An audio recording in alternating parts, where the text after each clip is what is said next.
Welcome, and thank you for tuning in to the Leadership Sovereignty Podcast. I'm your host, Ralph Owens, along with Terry Baylor. In today's episode, we'll cover topics such as changing directions, the power of changing yourself, the expected response, and performance versus relationship currency. Enjoy the show. Right. And here's the thing, man. Again, when you find those places, some of these topics we're going to go back over and over again. When you find a place of agreement with someone, right, it will allow you to move that agenda forward. And here's the thing. Other people will see you dealing with that difficult person. Yes.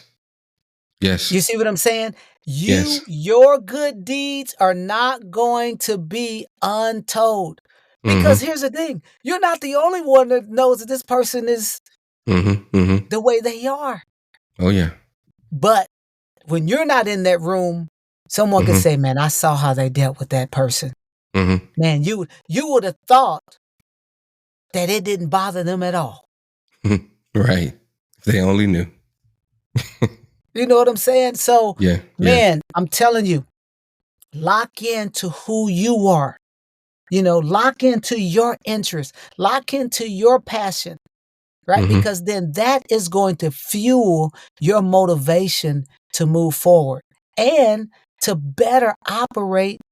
Ralph, again, we can be mad at the game and be stuck, or we can win at the game and prosper. Yeah. Yeah, at the end of the day, that's what it all comes down to.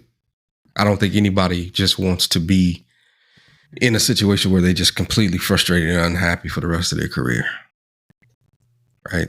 And the sooner you decide to, you know what, it's time for me to just stop being mad at this. It's time for me to start understanding it so that I can unlearn the ways that's going to help to prosper me. All that takes is a change in direction. And you can do that right now, right? You may not get it all. You may not get it all right now. You may not get all the way to that destination, but you could change your direction at a split second, right? Just by making up your mind. You know what? I'm not going to continue to just be upset about this. I'm going to take a step back. I'm going to start digging into this personal development. I'm going to start, checking out those books that Terry and Ralph are recommending. I'm going to start asking questions. I'm going to go find me a mentor. I'm going to go find a sponsor. I'm going to start putting these things in place so that I can start to play the game differently. Because again, the rules apply to you, whether you understand them or not. I heard somebody say, change your mind, change your situation. That's it. That's it. I mean, we've learned so many lessons about this stuff, man, where it's like, yes, I can't make a person change what they do, but I can change the outcome by changing me. That goes so many layers deep, man. Okay, so I can't, if a person decides that they want to treat me wrong on the job and they want to favor this other person, I can't make them stop doing that. But what I can do is I can change me, and then that inherently changes them. I mean, this is the game. This is the game. This is the game. They are treating you the way that they are based on the expected result that they know they're going to get from you. Right? When they treat you bad, they know you're going to have an attitude, or you're going to do this and you're going to do that. What happens if you just come in and do the exact opposite? You're nice. Bring some cookies. Just make us some cookies, man. Kill them. Hey, I was thinking about you. And you know what? So we're in Houston, right? You mentioned donuts. They like Shipley. Bring you some Shipleys, some donuts, and say, man, I was thinking about you. Yes. I did it. I did it one time, and that person threw them just clean in the trash. But they couldn't understand why I wasn't going off and going left field. Like, what? I ain't eating that. He probably poisoned that. Right? Clean in the trash. But it's okay. It is all right. Because you got to understand that their action that they plan to do is based on a predetermined reaction that they plan to get from you. When you don't give them the reaction that they're looking for, you completely confuse them. It's like, okay, what are they doing? What are they doing? This is why the power and the control is really in your hands, not theirs. Because now you get to determine. Dig into that, Ralph. You get to the only thing you can control in this situation is how you respond. Okay. They already expect a certain response from you. So when you don't give them that and you come in with a great attitude, and even though they may say, their little snide words or whatever the case may be, you just let them roll off of you and you just show up and you become better and you become better and you become better. They don't, it's almost like this. If let's just take it back to sports, and you have, two football teams. The offense that a football team is going to play against the defense is based on the defensive playbook or whatever the defensive strategy that they think they're going up against. Mm-hmm. You change the defensive strategy, now the offense has to change. You see what I'm saying? So let's say you're the defense in this, okay? The offense is coming to play you based on the defense that they expect you to present on the field. But when you change that, it has to make them change their offense. So you basically get them to change, not because you made them, but because you change yourself. And that is the most powerful tool you have, is your ability to change yourself. Because it forces the other person to have to change themselves. It's deep, man. Man, that's Jedi. Until you see it, when you see it, the first time you see it, you like, whoa, wait a minute. That just worked. Right? Because they expect you to respond and to behave a certain way. And when you come back and you do things like what Terry said, you start agreeing with them. Not agree with everything that they say and be a doormat, but find somewhere that you do agree on that, and now you have unity, and it's hard for a person to fight against someone that's agreeing with them. Right? That's just a step forward.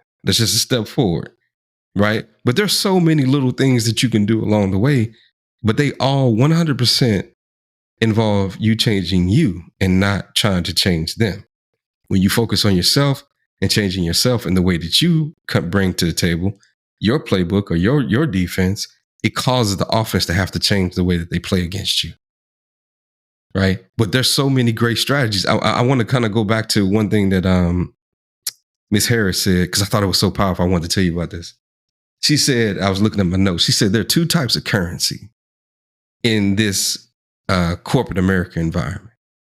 There's performance currency and there's relationship currency. I'll tell you, you're going to love this. She said, performance currency is worth about $1.50. She says it's great in the moment when you achieve something, but it has a diminishing value to it. Yes, we were just talking about it.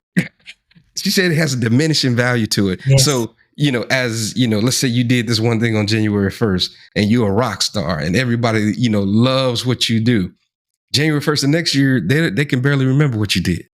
So it has a diminishing return to it. She says relationship currency is about $2.25. It's worth about $2.25. She said it just continues to compound upon itself.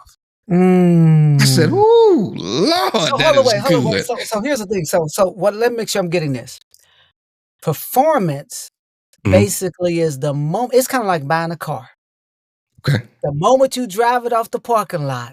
Yes. It will never be able to get to the level in terms of value. That's it. But that relationship currency, right? So that performance currency is you doing such a great job on the job that they give you a pat on the back and attaboy, and you get recognized for Employee of the Month. Okay. That relationship currency is the time that you spend getting to know how the business works and going to have these one-on-ones with all these different business leaders and solving all their problems, so that when they get in the room and they start to talk about who they want to give promotions to, you got all of these people talking on your behalf, and you're not there. You're not there to say anything about yourself. 225 with interest, it just compounds. That's good right there. You giving me something to think about. Hey, I'm changing I got some meetings I'm gonna be setting up here soon. Hey, I got about 5 of them that just popped into my mind right now. I'll be like, yeah, I just need 20 minutes on your calendar. How can I help? Hey, how can I help? That's all. Come on. What do the you words need? You say. What do you need? How can I? How can I help? How can I help? And next thing you know, you solving their problems. And again, somebody's gonna get in the room with them and give their opinion of you, and that person's gonna be like, no, when I needed them, they came through for me. I think that they're the right person for the job. I think that we need, and then somebody else will say, you know what? Yeah, Terry he did that for me too. Right now, you have this overwhelming majority who's speaking for you in those rooms that you cannot get in, because your promotion and the career trajectory of your life is going to be made in conversations that you can't get in. So one of the things that just kind of resonated with me as I'm listening to you say that, Ralph, in terms of, the, relationships versus the equity there. Mm-hmm. And I believe that most people who are doing, the, $1.25 work, right? Mm-hmm. They're mainly order takers. Oh, yeah. Yep. So I would say one of the big pieces of advice is move from being an order taker, right? Meaning that there is a widget that needs to be turned or a lever that needs to be pulled, and all you want to do is turn the lever, pull the knob, right? But start having conversations that have to do with influencing how it's going to work. Right? Meaning that, okay, instead of just talking about pulling the lever or turning the knob, go and have a conversation about the results of pulling the lever and turning the knob. And should we put 2 levers on it now? And do we need 3 knobs? Right? Start talking about, and we talk about this all the time, what are the business outcomes related to the levers and the knobs? Yes. Right? Yeah. We can document. Once we get that documented and that process is documented, man, we got people who can do that all day long. But who's looking at the outcomes that are the result of those levers and knobs being turned and pulled? Right. And you get in front of the business, and Ralph, this is what you did such a wonderful job at, and we're still trying to capture that, to be honest with you. Start showing the benefit of the levers and the knobs being pulled.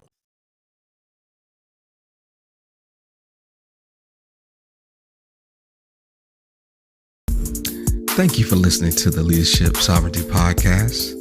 We hope that you not only enjoyed the content, but gained something to help you on your personal leadership journey. Feel free to reach out to us on X and Instagram under the handles Leadership Sovereignty.